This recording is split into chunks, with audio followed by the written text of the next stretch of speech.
Paz de Cristo a todo o povo de Deus, que Deus possa abençoar a sua casa, a sua família.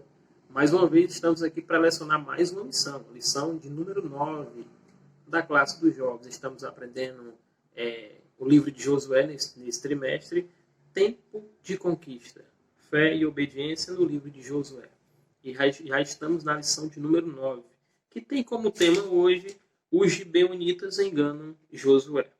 O texto do dia diz assim: portanto, vede prudentemente como andais, não como nécios, mas como sábios. Efésios, capítulo de número 5, versículo 15. Síntese diz assim: precisamos estar vigilantes quanto àqueles que, com artifícios mentirosos, tentam nos fazer abandonar a nossa fé. Então está aí a base, da nossa lição. E para ficar mais compreensível, no seu entendimento, essa leitura você pode fazer do livro de Josué, que você vai entender melhor essa história que se encontra em Josué, capítulo 9, do versículo 1 ao 6, versículo 15 e 16. Pois bem, então está aí a jornada de Josué e o povo hebreu continua.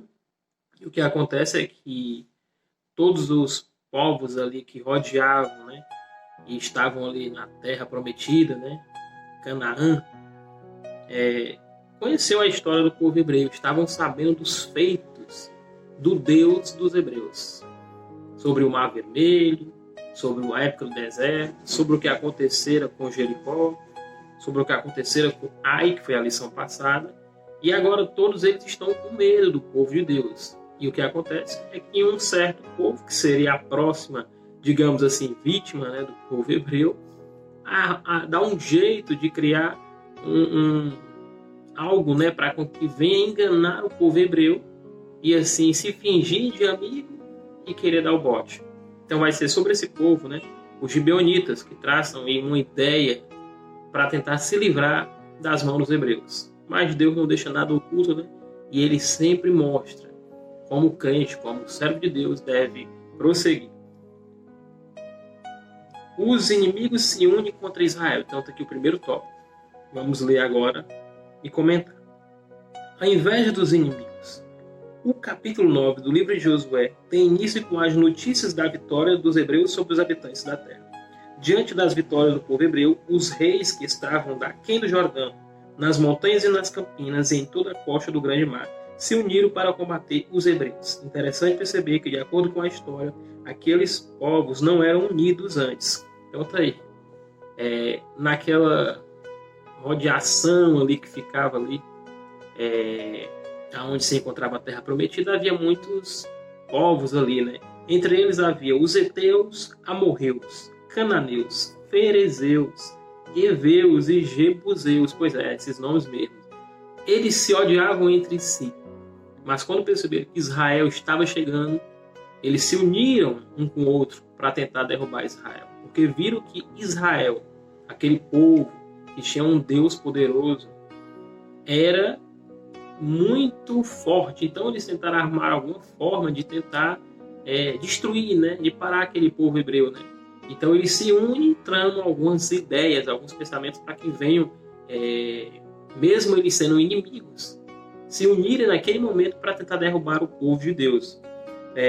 Parece até uma coisa, bem parecida com o que acontece hoje, Muitas pessoas, que são contra, o cristianismo, são contra Jesus Cristo, se unindo, até pessoas que se odeiam entre si, seja por questões políticas, questões religiosas, questões de vários tipos, de segmentos, e se unem para bater em pessoas que seguem a Jesus, pessoas que querem ter uma vida justa, pessoas que querem ter uma vida honesta, e aí recebem muitas vezes pauladas, exemplificando, de muitas pessoas porque se acham na posição de poder julgar. Então o que acontece é que os gibeonitas fizeram algo bem parecido aqui. Eles se disfarçaram, se juntaram com outros povos, para tentar derrubar o povo de Deus, humilhar o povo de Deus. Mas a sequência do texto a gente vai ler aqui e vamos ver que Deus faz coisas poderosas. Os inimigos são numerosos. Impressiona a descrição da quantidade de povos cananeus a oeste do Jordão, que se uniram contra Israel. Certamente a quantidade de guerreiros dessa coligação superava facilmente facilmente o exército dos hebreus. O levante, além de impedir o avanço dos israelitas, também impedira que as vitórias do povo de Deus fossem um testemunho vivo de que só o Senhor é Deus. Não importava o tamanho do exército reunido na coligação, pois Deus estava ao lado do seu povo. Então tá aí, né? A gente percebe que todos aqueles povos ali, né, Deus, Jebuseus e os demais, se uniram para tentar destruir Israel. Porque viram que Israel era uma potência vindo sobre eles.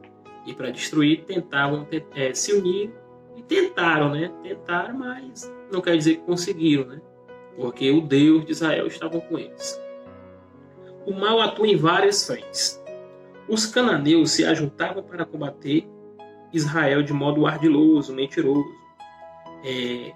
Então eles se juntam ali para tentar destruir Israel de uma forma mentirosa, ardilosa, né? Assim como o inimigo de nossas almas faz muitas vezes com a gente, né?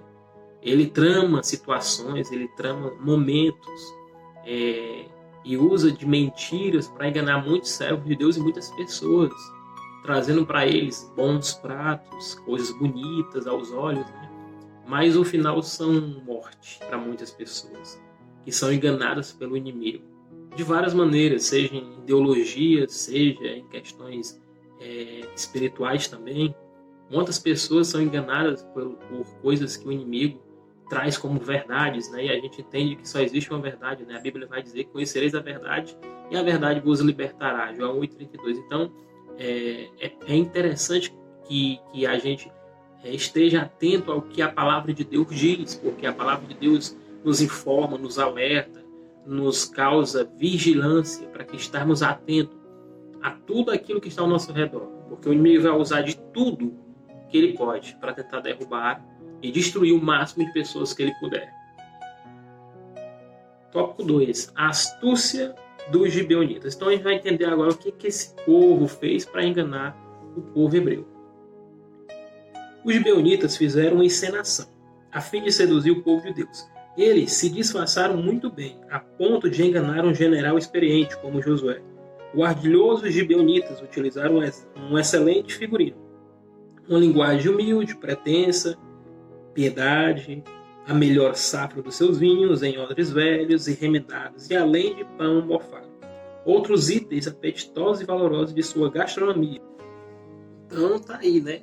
Os gibeonitas tramam essa forma para tentar enganar o povo de Deus, né? E a gente sabe que eles enganaram, né? E assim como os gibeonitas, né? Temos que estar atentos, né? Para todas as ciladas e enganações do inimigo contra as nossas vidas, né?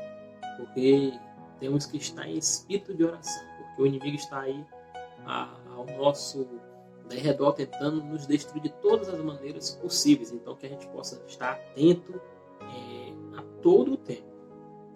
A armadilha descoberta. Ponto 2.